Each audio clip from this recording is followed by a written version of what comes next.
এবং আমার টিমের পক্ষ থেকে আরো মানে ওর মানে বাচ্চাটি, ওটা হচ্ছে সঞ্জীবের বাচ্চা, মানে আমার অর্গানাইজেশনের মেম্বার বর্ষা ঘোষ, যার ছ বছর বয়স। ও 6 বছর না, ওর বয়স কত, 6 বছর।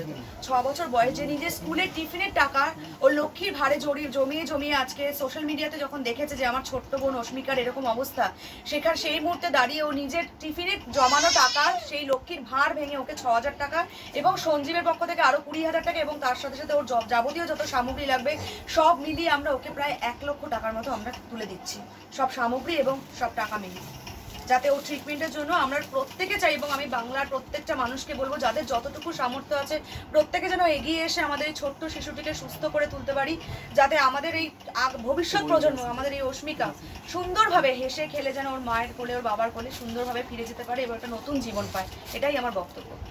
তো তোমাদের যত সামগ্রী আছে তোমরা এটা ওর জন্য বর্ষা, মানে ও যে এই বয়সে ওর ছোট্ট বোনটিকে সুস্থ করবার জন্য এটা করতে পারে, তার জন্য একটা গ্র্যান্ড স্যালিউট। এবং ও কিন্তু এসছে সাগরদিঘি থেকে, মানে মুর্শিদাবাদ থেকে।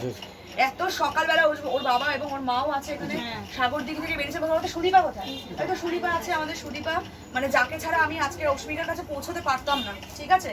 তো ও আমার মানে বোনের মতোই, মানে ওকে নিয়ে নতুন করে কিছু বলার নেই, মানে ওর বাবা মা আমাকে নিজের বড় মেয়ে বলে। সো আমার মানে পুরো টিম এসছে আজকে অস্মিকার বাড়িতে এবং আমরা চাই, এবং আমরা পুরো বাংলা চাই যে ও সুস্থ হোক এবং ওর যেন একটা নতুন জীবনও ফিরে পাক, আমরা এটাই চাই। তাই আজকে আমাদের এই প্রয়াস, আমরা যতটুকু সামর্থ্য আমাদের অর্গানাইজেশন থেকে সেটা করেছি। আর আমি বাংলার প্রত্যেকটা মানুষকে বলবো আজকে অস্মিকার পাশে এসে দাঁড়ান আপনাদের সামর্থ্য মতো, এটাই আমার বক্তব্য। সেই কারণেই আমি আজকে এসেছি। আর আবারও বলছি, ওর বাবা মাকে সাহস জোগাতে, এবং ওরা যেন ভেঙে না পড়েন, ওনারা যেন একটা মনে জোর পান যে আগামী দিনে আরো সাহস নিয়ে, আরো উদ্যম নিয়ে এগিয়ে যেতে হবে। কারণ অস্মিকাকে সুস্থ করাটা আমাদেরই দায়িত্ব, সেটা একটা বড় কাজ, আমাদের একটা সমাজের একটা গুরু দায়িত্ব এটা।